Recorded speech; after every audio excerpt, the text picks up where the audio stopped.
So next up, let's talk about HTML, CSS, and JavaScript at a very high level. What are they each responsible for? If these three things make up a typical web page, they each have a particular job, a function that they serve. HTML, which is a very important one, they're all important, but HTML is the foundation.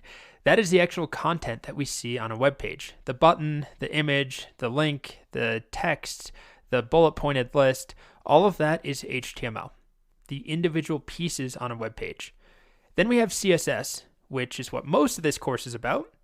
CSS controls the styling, the appearance of all of that content. So if HTML is a button, CSS says make that button big and have a different font and give it extra spacing and a shadow underneath it. And then JavaScript is the trickiest one to explain. It is the behavior or action, interactivity of the page's contents. So I'll try and show some examples, but we're mostly focused on HTML and CSS in this course. Another way of thinking about it is HTML is the nouns. If you learned / remember anything about grammar and sentence structure, HTML is the nouns. It's the content, the what on the page. CSS is the adjectives. It describes the nouns. So we could have a car, that would be a noun. CSS says it's a big red car or a loud, ugly car. And then JavaScript is the verbs, the action, what's happening on the page.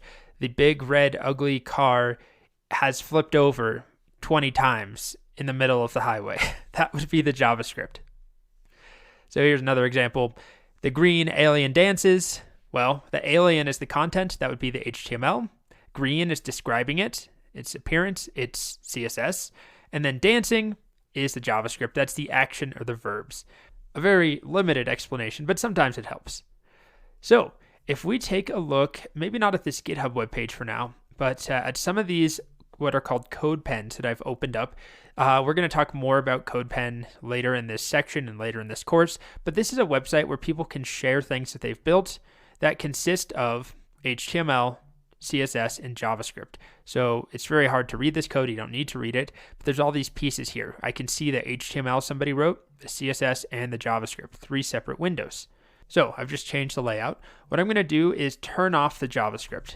You don't need to do this. You don't even need to open this yourself. Then I'm going to turn off the CSS.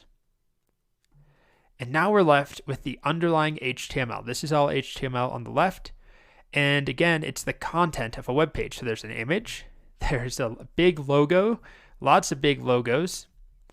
Another image, more logos. Keep going down. We're going to have some more logos, some content in here, right? Some text, a button. That is HTML. It's not particularly attractive on its own, but it's critical. It's the actual skeleton of the page. It's the content. And then with CSS, I'm going to turn it back on. We can go and say, all right, make this logo way tinier. Make this box have this shadowy effect on it. Make it translucent. Make the text white. Make this button blue. Make this thing change color when I hover. These are all things we do with CSS. They control the appearance of a page. Not to mention, put this stuff on the left side, put this stuff on the right side, put this whole box in the middle of the page. All of that is done with CSS. Then we have things that we can do in JavaScript, which I'm not even sure what exactly this web app or this website uses JavaScript for. I think something about, being able to interact with these different tabs could be JavaScript. Again, not our primary focus in this course. We're not going to worry about JavaScript aside from like an hour or two of JavaScript in the middle, towards the end actually. But let me show another example. Here is a game. This game is called Coloron. And I have never played it. Bouncing ball changes color. Tap on the bar to switch the colors. Always match the ball and the colors. Ball and bar colors. I cannot read.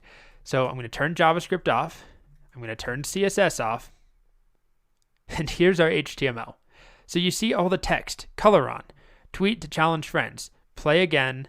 Well, play again and then menu. Those are 2 separate things I can click on. We have text again up here. We have hints. This is the content of the page. This is all the stuff on there. And then CSS radically changes the appearance. So it makes this text where it said hint, it's all white except for the color red. The text Coloron is big. It has this rounded border around it. It's kind of centered in the middle of the page. There's a lot of stuff here. We have play, right? That text was there before, but now it looks like a button and it's red or pink or whatever color that is. And then we have JavaScript, which is used to actually make this a game. JavaScript is what's making it interactive. So I can play the game, although I didn't see what the control. Okay, click on the bars to change the colors. Red, yellow, purple, red. Anyway, you don't need to watch me play a game, but where's the balls? Oh, okay. I see.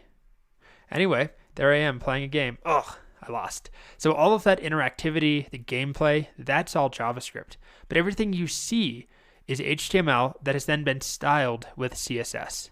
So to wrap up, I'm going to show you one of our projects that we're going to build in this course. It's nothing terribly complicated, but it's a pretty complex layout. It's a portfolio website for a designer. And this has HTML and CSS. You can also see it looks good on different screen sizes, but it also has some JavaScript involved because we make this fancy menu. It's animated if you watch that X there, and the menu slides out from the side on mobile screens. Otherwise, on bigger screens, it just shows up there. Anyway, I'm going to show you what happens if I get rid of our CSS. So here it is. I'm just going to delete it for a moment. So now it's gone. And you can see all of our content is still here. All of the text is here, where it says view project, if you can see that right there. All the images, all the icons for the nav bar, the text that says Patrick Star, the links for work and contact. That's the HTML. Then I'm going to turn the CSS back on. And we have a very different layout. The view project text only appears when I hover. It's centered in the images. The Patrick Star text is bigger. The links appear. They're in a black color. They're aligned to the right side of the page. The logos are much smaller. That's all done with CSS. And then finally, JavaScript is what enables this interactivity where things are showing and hiding and coming in and out of the browser. So if I turn off my JavaScript, it's a just tiny little bit of JavaScript. This no longer works. So the content still looks the same, but the interactivity goes away. So we're going to learn about all of those three pieces, but mostly HTML and CSS in this course. Okay.